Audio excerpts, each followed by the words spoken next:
জয় শ্রীকৃষ্ণ। রাধে রাধে বন্ধুরা, কেমন আছেন? আশা করি ভালো আছেন। ভালো থাকুন, সুস্থ থাকুন এবং সৎসঙ্গে যুক্ত থাকুন। সবাই সৎসঙ্গে যুক্ত থাকলে কি হয়, মনে অনেক শান্তি আসে। সামনে নীল ষষ্ঠী, জানেন নীলের ব্রত কার জন্যে করা হয়? সন্তানদের জন্য। অবশ্যই এই সন্তানদের জন্য নীল ষষ্ঠীর আমার আজকের এই ভিডিওটি। অবশ্যই প্রথম থেকে শেষ পর্যন্ত অবশ্যই ভিডিওটি দেখবেন। কেন জানেন? আমার ভিডিওতে এই প্রথম থেকে শেষ পর্যন্ত আছে কি না, আপনার সংসারের মঙ্গল এবং সন্তানদের মঙ্গল উদ্দেশ্যে আমার ভিডিও আছে, তাতে আনন্দ আছে এবং আপনার বাস্তুদোষও অনেক ক্ষেত্রে দূর হয়ে যাবে, বাস্তুর যে দোষ কেটে যাবে। আমার এই ভিডিওটি শেষ পর্যন্ত অবশ্যই দেখবেন, তখন আপনারা বুঝতে পারবেন যে আপনারা আজকে এই ভিডিও থেকে কি পেলেন। তো তবে চলুন আজকের এই ভিডিওটি শুরু করা যাক। আজকের এই ভিডিওটি আমি নীল ষষ্ঠী উদ্দেশ্যে অবশ্যই করছি, সন্তানদের মঙ্গলের জন্য। সন্তানরা যাতে সুখে থাকে, ভালো থাকে, সুস্থ থাকে। সমস্ত মায়েদের, শুধু মায়েদের নয়, সবার ইচ্ছা হয় যে আমার সন্তানরা যাতে ভালো থাকে, সুস্থ থাকে এবং মঙ্গলময় হয়। কারণ আমাদের সন্তানরা সবসময় মা বাবা এবং পরিবার পরিজন, আমরা সন্তানের মুখের দিকে তাকিয়ে এবং সন্তানের মঙ্গলের জন্য সমস্ত কিছু করি।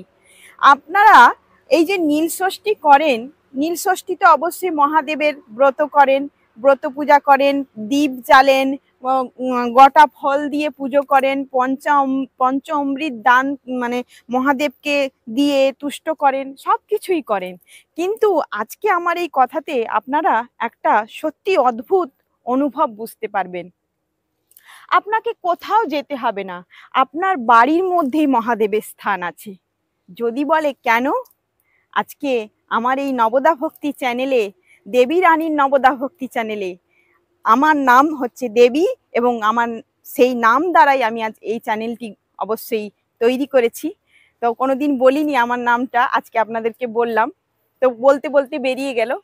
তো সেটা নয়, আজকে আমার এই যে নীল ষষ্ঠী, আপনার যে বাড়ি আছে, আপনার যে বাস্তুটা আছে, সেই বাস্তুর মধ্যেই কিন্তু মহাদেবের স্থান আছে। যদি বলে কোথায় আছে, আপনাদের পূর্ব আর উত্তরের কোণকে আমরা কি বলি? উত্তর আর পূর্ব কোণকে আমরা কি বলি গো? উত্তর আর পূর্বের কোণকে আমরা বলি ঈশান কোণ। সেই ঈশান কোণেই কিন্তু মহাদেবের স্থান।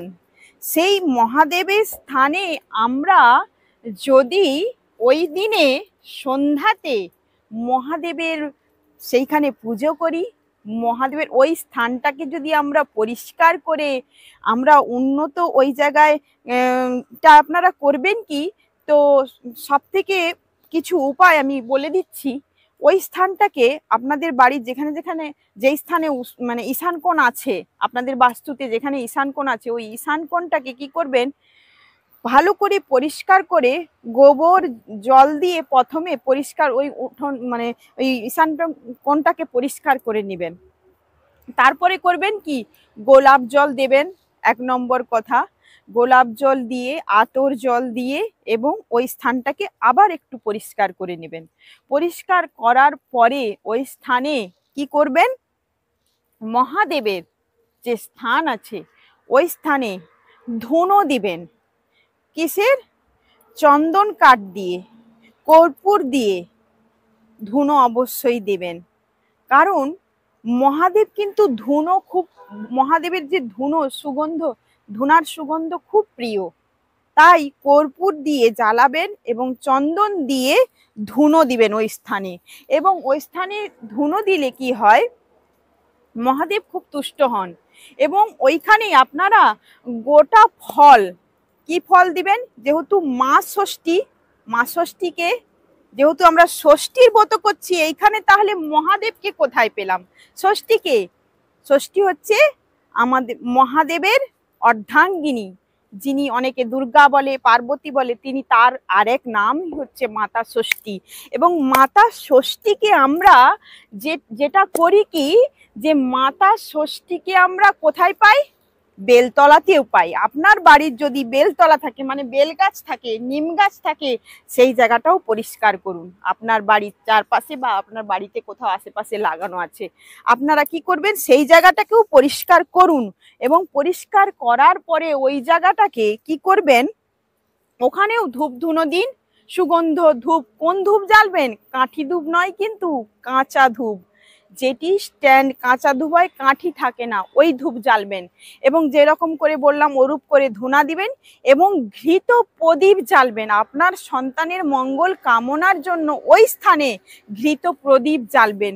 আপনার সন্তানের মঙ্গল কামনার জন্য ঈশান কোণে প্রদীপ জ্বালবেন। কারণ ওটা শুধু মহাদেবের স্থান নয়, ওনার পাশেও আছে কি, দেবগুরু বৃহস্পতি।